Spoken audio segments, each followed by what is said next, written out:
Ma volonté en créant le groupe Activa il y a 18 ans, c'était de dire que les Africains doivent être capables, dans un secteur aussi concurrentiel, de travailler sur des standards internationaux sans aucun complexe.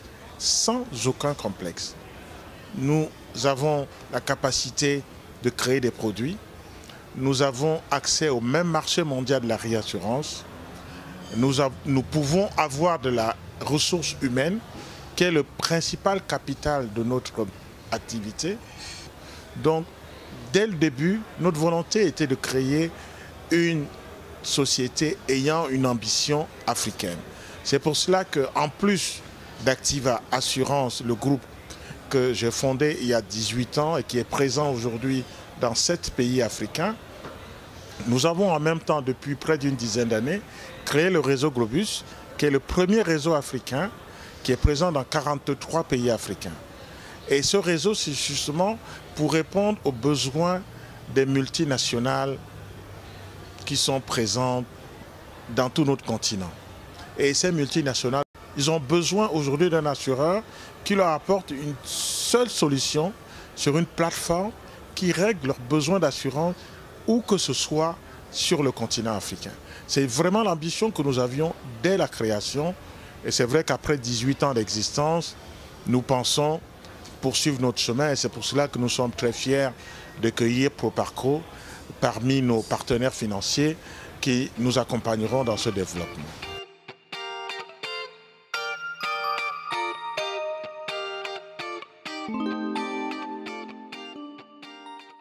Moi, je suis personnellement très confiant sur cet avenir-là, et aussi bien sur le développement des assurances d'entreprise, secteur sur lequel Activa est très compétitif, mais également le secteur des assurances de particuliers. Et le particulier sous ses diverses formes, aussi bien le particulier urbain. Aujourd'hui, la population urbaine en Afrique, c'est à peu près 40% de la population. Les démographes laissent apparaître qu'en 2100, ce sera 68% des populations. Et en plus de cette population urbaine, vous avez une population rurale qui est très importante, qui aujourd'hui est loin du champ des assurances et pour laquelle nous devons, nous assureurs africains, concevoir des produits qui puissent correspondre à leurs besoins, notamment dans leur activité agricole. C'est l'assurance agricole qui n'existe pratiquement pas sur le continent. La troisième composante de cette clientèle de particuliers, c'est ce qu'on appelle aujourd'hui la population constituée par les couches pauvres des populations. Là aussi, nous allons développer la micro-assurance. La micro-assurance, c'est notre capacité de créer des produits susceptibles d'être compatibles avec le pouvoir d'achat de ces populations à très faible revenu. Alors, bien évidemment, une fois que j'ai décrit cela, il faut que nous soyons en mesure à la fois de créer des produits, on sait faire, mais surtout de les porter jusqu'à ces populations de particuliers. Et c'est pour cela que nous avons donc déjà un certain nombre d'outils qui vont nous permettre d'atteindre ces populations. D'abord, c'est la téléphonie mobile, parce que je disais que le taux de pénétration de l'assurance est 2%, mais le taux de pénétration de la téléphonie mobile en Afrique, c'est au-dessus de 80%. Certains pays, c'est 120%. C'est-à-dire qu'il y a des gens qui ont 2 téléphones, 2 réseaux. Donc c'est vraiment pour nous un vecteur très important. Et le deuxième vecteur qui nous permettra, c'est la banque assurance. Aussi bien dans le secteur de la banque commerciale que le secteur de la microfinance.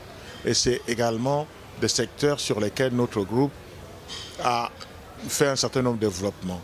Quant à une partie de la population urbaine constituée par la diaspora, c'est-à-dire ces Africains qui ont grandi, qui ont pris des habitudes dans les pays développés et qui rentrent en Afrique, vont garder leurs habitudes, c'est de faire tous leurs achats sur Internet.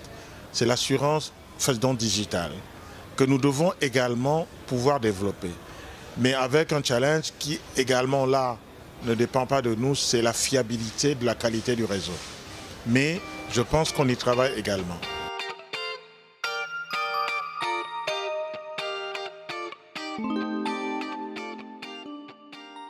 C'est un continent où le potentiel est très très important. Imaginez par exemple que l'Afrique aujourd'hui c'est 1,5% des échanges mondiaux, moins de 2% de taux de pénétration de l'assurance.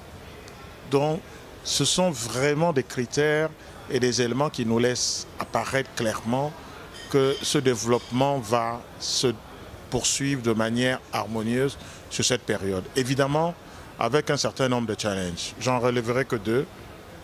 La stabilité politique, sur laquelle nous avons malheureusement, nous, acteurs de l'assurance, peu de marge de manœuvre. Le deuxième, c'est des pandémies comme celle qui a eu cours en Guinée, au Libéria, en Sierra Leone ces 2 dernières années, c'est-à-dire la crise Ebola. Mais au-delà de ces challenges, je peux vous dire que moi, je suis personnellement très confiant.